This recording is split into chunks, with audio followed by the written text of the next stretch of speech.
I'm all good. So, are you going to be a good snapper this weekend? Are you going to be a good snapper this weekend? That's the goal, baby. Yes, sir. All right. We're going to see a tackle about Thank you, Brad. That's a real play. Guys. How's it going, guys? How's it going, Bradley?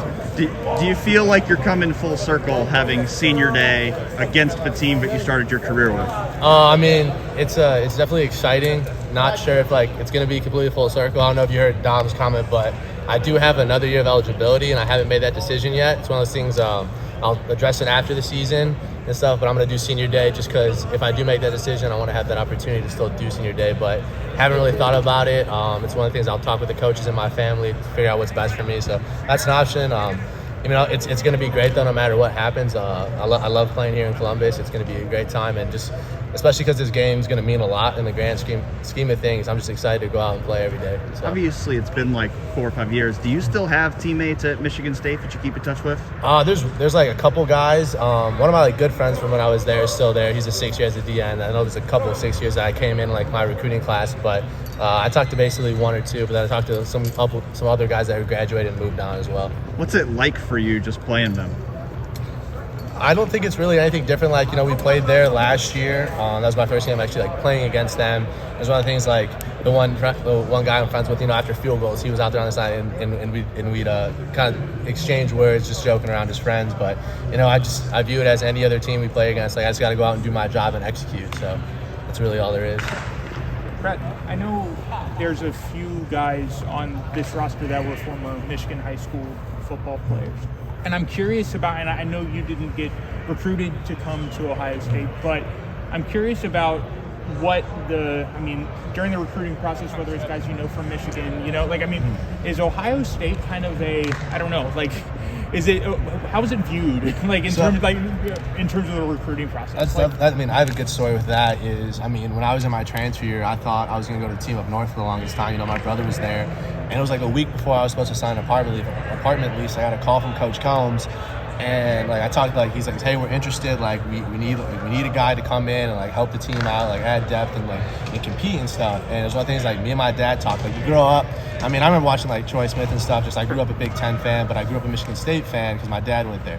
And it was one of the things me and my dad were they're kind of the enemy, but why not go visit? Just to say you did tick the box. I had zero expectations coming in. I came down. I met with Coach Combs, Coach Meyer at the time, and I ended up loving it. It's been the best decision I could have made since. So it's been great. What was that reaction to Kerry Combs calling you? Was it one of disgust at first? So I got a text message from my long snapping coach Chris Rubio. He goes, "Hey, Ohio State's going to call you at some point today."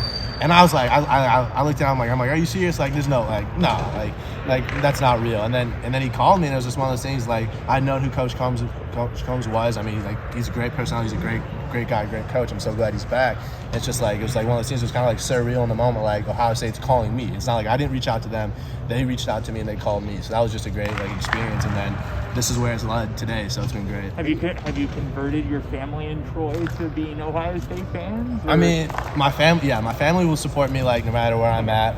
My brother is amazing. Obviously, he played for Team Up North, but he will come to games. He wears our gray jersey from 2017 because he goes, it doesn't have scarlet on it, so it counts. But he's awesome with his support and stuff. But my family's great. But definitely going back home, I'm viewed as the villain, just because this guy went to Ohio State. But I love it. I embrace it. It's a great time. And you performed well last year and this year as the starter. We don't hear your name mentioned too much, which is always good as a long snapper, right? How you performed, Brad. Absolutely. My thing is I prefer this. I think the first time I've ever done media in front of you guys. It's I'm totally fine not having my name mentioned or anything. Last year with guys like Drew and Blake, I love those guys. But and then this year especially with Jesse and Noah, who are both performing really well. It's my performance, I measure it on what are they doing. Are they doing great? Noah's Groves a semifinalist. I think Jesse, if we punted more than pooch punts and stuff, would probably be a Ray Guy finalist. He's talented, but it's just they're doing so well on the field, and that's the only recognition I need. Is if they're getting the recognition, that's all I need. It just means I'm doing my job. So. I thought this was your 6th year. This is your 5th year, and you can come back next year. So no, this is my 6th year. But when I transferred, I had to sit out in 2017, and then this year was like the year the NCAA gave me back because of that. So then next year would be a COVID year if I decided to come back. So it's kind of wild to think about like 7 years, but it's an opportunity to finish a master's degree and stuff. So it's like it's one of the things I'll address at the end of the season and talk with all the parties involved. So are you leaning one way or the other right now? I am 50-50 split. It's like I'm not trying to think about it too. I'm trying to focus each week on the game and every day of practice. So it's one of the things like when I have all the variables at the end of the season, I'll make the decision. I know that, Cam's from Muskegon, and then you have Caden Saunders, who came from Northville, a Metro Detroit guy. And I'm curious, what's the relationship like with those guys from Michigan? Do you guys have a bond because of where you're from? It's just one of those things, like especially like when they first got here, because like and then you got Grant Touton as well, who's like, and it's like I'm significantly older than them, but it's one of the things like, hey, like the second they got here, I knew they were from Michigan and stuff. And it was like I went and introduced myself, and then from that moment, like you have that like immediate respect for them, just because like one, it's a rare opportunity for one of us to travel south. I think a lot of other times you see like guys from Ohio go north, but it's really rare for guys to come here. So it's like you automatically have that bond and stuff. So it's just like it's cool. You follow, like I don't follow recruiting too much, but like Cam Martinez like broke all these state records. And so I remember seeing him just on Twitter from like the high school like accounts that I used to always be involved with, like just like, hey, Cam Martinez from Muskegon just doing this and that, like so like I knew who he was like when we were recruiting him just because he was so talented. But then it's definitely like its own little clique here, just like you have different respect and you always go talk to those guys. Do you think Michigan gets enough attention from Ohio State in terms of talent, or what was your opinion on that? I don't really know because I just don't follow like recruiting enough. It's like I think if you're a good player, like Ohio State's gonna know you're there, and also I think if you're a good player, why would you not want to come to Ohio State, no matter where you're from? And that's how and it's not even just a football decision. Like my decision to come here was probably more based off of school and like how like Columbus and all the connections for like after football. Like if I never played it down to football, like what would my life look like if I chose to go to school here? So like, that's why it's like there's so many different factors. Like why wouldn't you come to Ohio State? Do you feel any extra pressure when you're snapping, knowing that Noah's perfect this year? Not at all, and it's one of the things like Noah would tell you. It's like we don't think about that. Like for us, it's just like every snap at practice is treated every snap is the exact same as every snap in the game. Like whether we're up 40 points or it's to ice the game or whatever. Like it's I think all of us do a really good job of that, and that's like the benefit of one. Jesse's 24, me and Noah are both 23. Like we're probably one of the oldest specialist units, so it's just like it's a different, mature approach. That like hey, like every rep is just like practice. It's nothing different. Like we try to make every rep the exact same. So it's been a really fun time this year just with a professional unit. Obviously, Noah came in the summer. When could you tell that he, was really good at kicking and had this ability to be as consistent as he is? I mean, fall camp was great, and like the fall camp kicking competition was great to be a part of, just because both kickers I had confidence in both kickers. That's why it was just so amazing to watch. It was one of the things like I had no clue in the decision making process. It was one of the things like no matter who it was, they both kicked so well, and it was one of the things like Noah's just really smooth. It's like. And it's just his confidence. Like he doesn't talk a lot. He doesn't show a lot of emotion. He just steps up, hits the kick. That's all you need.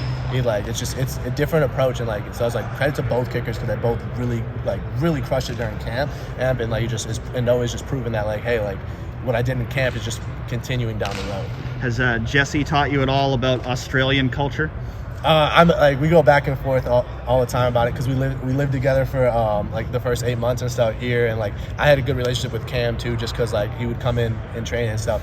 But his mom sends over. She just sent over one last week, but she did it in the summer, a massive box of stuff. He's got all these Australian snacks. That he's like you gotta try this. This is better. He won't shut up about Australian coffee. And how coffee here is so bad, and that he has to have his perfect cup of coffee, and that back home is so much better. So you hear that, and then he made me try is it Vegemite? Yeah, that is disgusting. It is bad, but I guess it's what they eat over there. I thought it was awful, but he made us all because I live with Thayer, so he lived with me and Thayer, and he made me and Thayer try it, and Thayer was like, "This is just awful." It was bad, but it's good. Just you mess around about it. The O-line love his accent and everything, so it's a good time. Is there any Australian snack that you've tried that you really liked? They're chocolate wafer, covered wafers. It's called a Tim Tam. Yeah. Really good. I like those a lot. Yeah, nice. Those are good. And then the Cadbury chocolate brand that makes Cadbury eggs is all the chocolate over there. So he has a bunch of that stuff. What was the reaction from your family, given the connection to Michigan already, when you decided to go to Ohio State? It was they really supported it because I thought I was gonna go with the team up north for the longest time, and that was we were fine with that. It was gonna be cool, comfortable. But it was one of those things when the Ohio State opportunity came up. It's I could kind of forge my own path. like separate from my brother. So like I think everybody was really supportive just because one, it was a good football decision, but then it was just a good school decision. So like I don't think like they were very supportive and stuff. And like I was almost like at one point like, do I do it? Like, do I go out of state when I can stay in state? Do I do this? But it was one of the things like, hey, like take the opportunity and go for it. I've got a brother as well. I know there's some jabs in between there. Can you talk a little bit about the rivalry that you guys have, the friendly rivalry? I mean, it's just another level of a sibling rivalry. It's been good. I think so. In 2018, it was the first time like we were both suited up for that game because I was ineligible in 17 as a transfer. We had a bet that game that whoever loses has to shave their head. So that bet will go back into place when we're on even grounds, which means I'm done playing and he's done playing. And so, but right now it's like he just wants to see me do well. He wants to see me succeed and stuff. It'll be interesting when that game comes because he has his he has his season tickets there, so he'll be in that section of fans, and then hopefully I'll have a bunch of family like with our Ohio State section. But I think he'll still be cheering for me even if he's not doing it like out loud. So it's been like a good relationship. But I think once I'm done playing here, the back and forth will probably pick up a little bit more.